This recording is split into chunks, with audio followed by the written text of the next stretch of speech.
Notimundo. Periodismo objetivo, responsable y equitativo. Y el no se impone en la pregunta sobre el trabajo por horas. ¿Se puede tal vez hablar de un fracaso en esta interrogante? ¿Cuál es el planteamiento que se da desde el gobierno? Esta es la entrevista de Fausto Yepes. Hoy con... Y nos place presentar a la ministra de Trabajo, a la abogada Ivonne Núñez, en los estudios de FM Mundo para dialogar sobre los resultados de esta consulta popular y referendo. Respecto al trabajo por horas, ¿es un revés, un fracaso esta decisión de los ecuatorianos? Ministra, bienvenida. Muy buenas tardes. Gracias por este espacio de conversación que tenemos en este momento a fin de poderle expresar el pensamiento de quienes estuvimos al frente liderando la posibilidad de una enmienda constitucional para entregarle al país la posibilidad de incorporar el trabajo por horas y también el retorno al contrato a plazo fijo. No lo consideramos de ninguna manera una derrota, porque era simplemente una posibilidad de incremento de una modalidad especial para entregar más trabajo a quienes lo necesitan, en consideración de que la población económicamente activa, que es superior a los 8 millones de ecuatorianos, de esta población económicamente activa, el 70% no tiene empleo pleno. Allí estaba identificado justamente la posibilidad de que a través del contrato por horas, de manera paulatina, se fuera entregando a estos sectores el trabajo por horas. El sector del turismo y el sector agroexportador. Hacia allá estaba identificado el contrato del trabajo por hora. Pero esto no significa de ninguna manera que como política rectora el Ministerio de Trabajo no siga impulsando la creación de nuevas fuentes de trabajo, porque esto responde a la política laboral y a la política social del presidente de la República, Daniel Noboa Sin.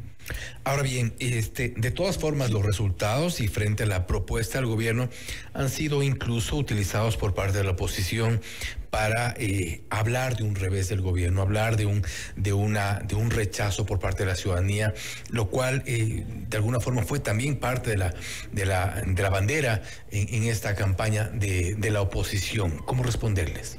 Ellos escogieron dos preguntas. Y si usted se da cuenta, las preguntas que escogieron eran preguntas que van de la mano. La pregunta del arbitraje, que es inversión internacional, y la pregunta del contrato por hora y a plazo fijo. ¿Por qué no escogieron la pregunta de la extradición? Para decirle no a la extradición. ¿Por qué no escogieron la pregunta del cumplimiento total de la pena impuesta en condena o en sentencia de carácter penal? ¿Por qué no escogieron? Seguramente porque era más complicado hablarle a la gente de seguridad, algo que es un tema que a la gente nos preocupa, es la principal preocupación, de hecho, de los ciudadanos. El pilar fundamental de la consulta fue justamente esta, el pilar de la seguridad ciudadana, y se encasilló en un estudio que se hizo, seguridad. ¿De qué manera? La presencia de las Fuerzas Armadas las 24 horas del día, los 7 días de la semana. ¿Qué acompañamiento más en el tema del débil, de la parte débil que se ha dado en la función judicial? Que es a través de garantías jurisdiccionales permitirle la liberación de los condenados en delitos contra la estructura del Estado. Entonces, ¿qué hacer allí? Incrementar primero las penas y también el cumplimiento total de estas penas. ¿Qué otra parte nosotros vimos que era muy importante? El tema patrimonial, que también ha triunfado.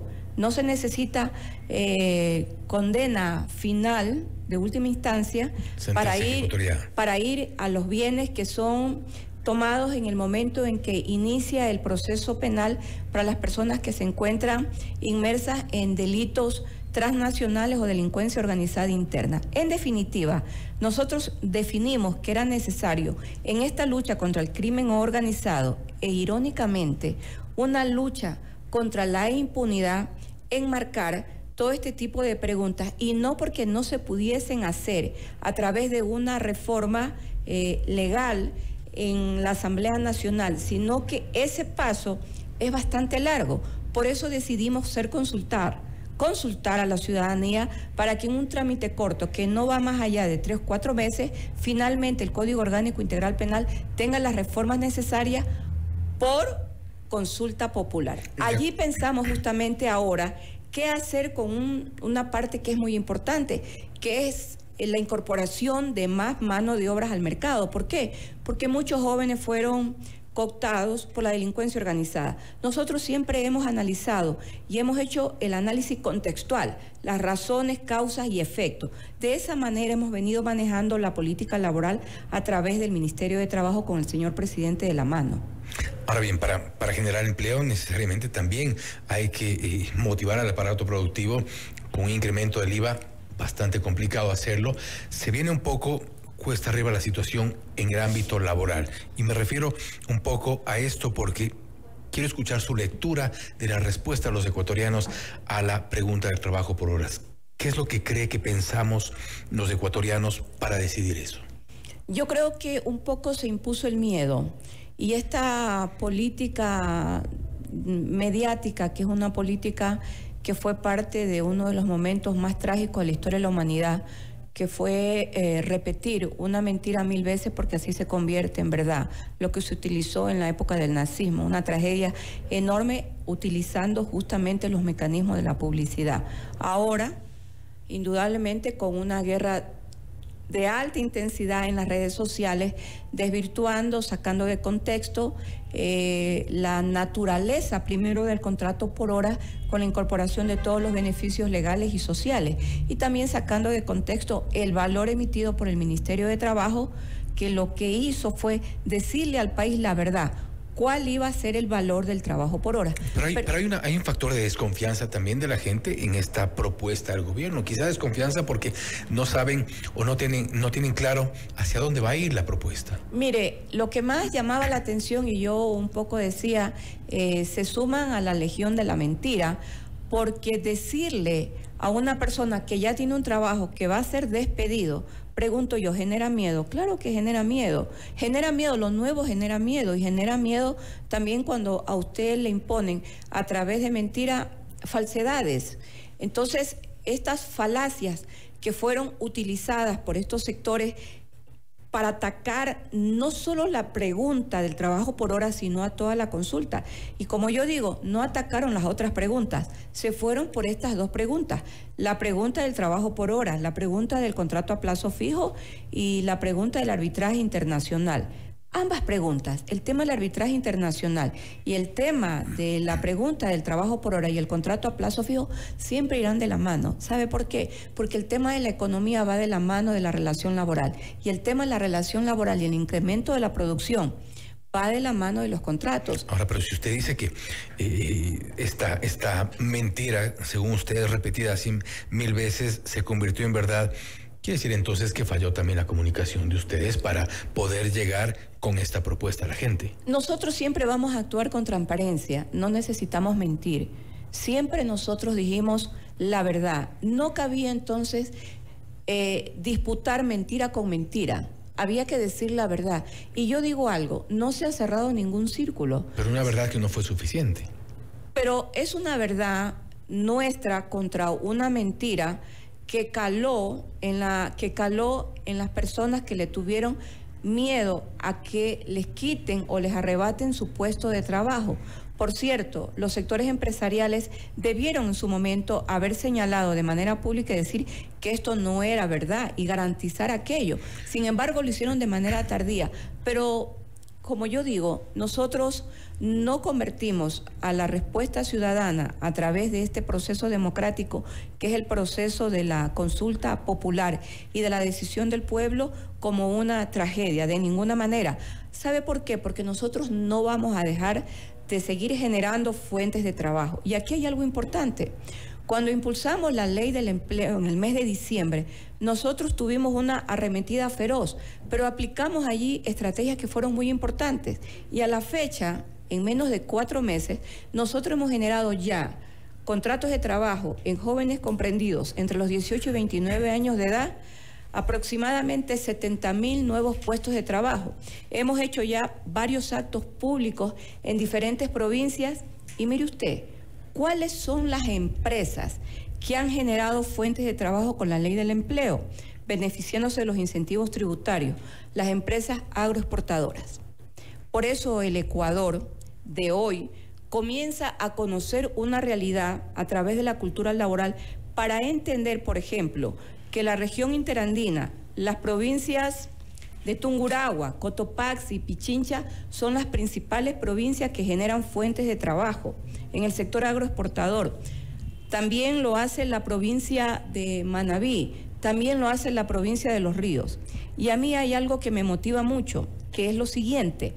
A partir del 1 de mayo, el Ecuador entra en vigencia con China a través del comercio internacional conocido como el Tratado de Libre Comercio. Y nosotros tenemos en el catálogo de nuevos productos de ingreso al mercado de China, producto de las 3 regiones del Ecuador. Tenemos sandía, uvilla, arándanos, pitahaya, ya no la clásica exportación del banano. ¿Qué va a generar esto? Esto indudablemente va a generar nuevas fuentes de trabajo porque se requieren incorporar más productos y que ingresen al mercado chino. De tal manera que la relación producción, mercados laborales en el extranjero va a tener una repercusión en el incremento del trabajo en el mercado nacional. Ministra, y quisiera, sí creo que es importante un poco ya avanzar de aquí, más allá del análisis político de lo que pueda pasar con este resultado, que creo que es importante hacerlo, pero yo quisiera ser un poco más propositivo en esta entrevista, y es hablar de las modalidades de trabajo, las modalidades que están vigentes, las alternativas que tiene hoy por hoy la gente con nuestra normativa actual y cuáles son los pros y contras de ciertas normativas. Me refiero, por ejemplo, al trabajo en tiempo parcial, a las contrataciones por obra cierta, por ejemplo, ciertas modalidades que pueden ser útiles, pero que no son utilizadas en algunos casos, por ejemplo, por falta de claridad en los acuerdos ministeriales, falta de claridad en la propia normativa o a veces en la reglamentación.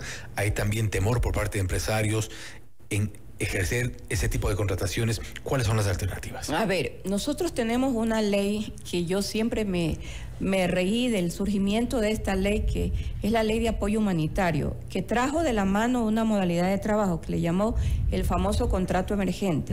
Siempre me dicen, derogue el contrato emergente. Yo les digo, yo no puedo por Ministerio de Trabajo derogar el contrato llamado contrato emergente, porque está dentro de una ley. He ido a la Asamblea Nacional y les he solicitado que se torna urgente que esta ley de apoyo humanitario, que ya no tiene razón de ser y que el año pasado en la presidencia del expresidente Guillermo Lasso la vetó.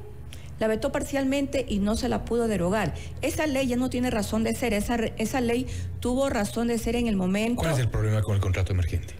El contrato emergente es que no le genera estabilidad. Básicamente el contrato emergente nació por un requerimiento de condiciones laborales en el país. Surgió a raíz de la pandemia. Por eso es que las modalidades de trabajo a veces responden a las realidades. Mire usted, yo hoy día conversaba con algunos funcionarios y les decía, cuando nosotros hablábamos en el Ecuador, hace 8 años atrás del teletrabajo nos miraban como seres raros. Me decían a mí que yo era una vaga por querer impulsar el teletrabajo. Yo le decía, el teletrabajo existe en el mundo entero. Yo le pregunto hoy día en el Ecuador, ¿tenemos o no tenemos teletrabajo? Tenemos teletrabajo. El hecho de que no haya sido aprobada esta pregunta en este momento no significa que posteriormente, por condiciones laborales o por condiciones mismas que se pueden dar en el seno del legislativo, la reforma laboral pase. Más aún cuando nosotros tenemos que dar cumplimiento a todos los derechos adquiridos de los trabajadores. Y hay derechos que van mucho más allá del concepto de derechos adquiridos en la legislación nacional, que son derechos internacionales dentro de las relaciones laborales, entre esos el derecho a la afiliación a la seguridad social y el derecho a vacaciones. Por eso yo los llamo derechos que van mucho más allá de la legislación nacional. Eso sí, nosotros en el Ecuador tenemos derechos muy ecuatorianos. Pero las modalidades de trabajo siempre se van a dar en función de la relación o del tipo de manejo. Por mencionar algunas, ¿cuáles son las que están vigentes? La relación de jornada parcial permanente, donde hay el contrato de trabajo por horas, mínimo 4 horas diarias. Por eso es una jornada parcial permanente. ¿Quiénes la cumplen? La cumplen, por ejemplo, profesores universitarios que no tienen la posibilidad de trabajar las 8 horas. Entonces tienen que trabajar solo 4 horas.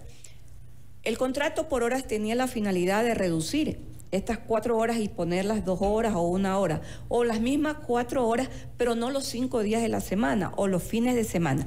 Eso por ahora no va a ser posible, pero sí va a ser posible seguir manteniendo las jornadas de trabajo que están en el Código de Trabajo, donde sabe qué es lo que reina aquí por la naturaleza del mismo modelo agroexportador. Reina la temporalidad. Y esa temporalidad va a hacer que, por ejemplo, en ciertos meses se incrementen contratos de trabajo por el cumplimiento de ¿qué? Por el cumplimiento de las exportaciones. Entonces, en el mes de junio, para darle un caso concreto, se incluye una cantidad de contratados en el sector donde existe la zafra, en los ingenios azucareros. Se contratan a partir del mes de junio. Estos contratos tienen una vigencia hasta el mes de diciembre. Allí muere el contrato. Y así le podría ir señalando cómo el sistema agroexportador es el que fomenta el mayor número de contratos en el sector privado del país. Tienen un reto gigante en adelante para las reformas al Código Laboral, porque creo que es importante también plantear otras alternativas que no han sido posibles ahora en la construcción. Mire, el Código Laboral ha sido el código más reformado en el Ecuador. Ni siquiera otros códigos, el mismo Código Civil que tiene también... Pero incluso así requiere nuevas reformas. Muchísimos años. El Código de Trabajo requiere reformas, por supuesto que sí, y reformas urgentes. Y le voy a dar un caso. La utilización de la inteligencia artificial, ¿dónde la tengo yo que regular? La tengo que regular en el Código de Trabajo, así como fue regulada en el año 2017 el tema del acoso laboral por cumplimiento del convenio 190 de la OIT. Y como lo hicimos también en su momento con el tema de la incorporación del teletrabajo. Para mí, el tema de haber puesto en el debate nacional el contrato por hora fue fijar una realidad nacional, que la era la realidad, por supuesto que la era la realidad. Pero también hay un hecho importante, 1.700.000 ecuatorianos en la informalidad, y el Ministerio de Trabajo está preparando la política para convertirlos en trabajadores formales. ¿A través de qué? De la asociatividad, organizarlos a ellos, asociarlos a ellos, para que ellos se conviertan de esta manera en sus propios empleadores y puedan generar sus propias afiliaciones al Seguro Social. Y estoy trabajando de la mano con el viceministro de Trabajo de Colombia, con quien estamos intercambiando algunas experiencias que ya en Colombia se han dado. ¿En el caso de quién? En el caso de las personas que son repartidores, el caso de las personas que reparten comida o llevan productos a domicilio en las motos. Son realidades nuevas que van surgiendo y que el Código de Trabajo no las tiene reguladas. Entonces tenemos que entrarlas a regular. Y esperamos, sin embargo, que se den las reformas que tengan que darse, pero el fomento al empleo creo que es una de las prioridades de y de cualquier gobierno. Ministra, no quiero terminar la entrevista sin antes preguntarle cómo avanza la denuncia que usted presentó en contra del expresidente Rafael Correa por traición a la patria. En la siguiente fase, reconocimiento de firma, apertura de la indagación previa, y voy a solicitar todos los impulsos fiscales que yo considero pertinentes a fin de ir incrementando en la indagación previa lo que se conoce. ¿Con qué va a aportar usted?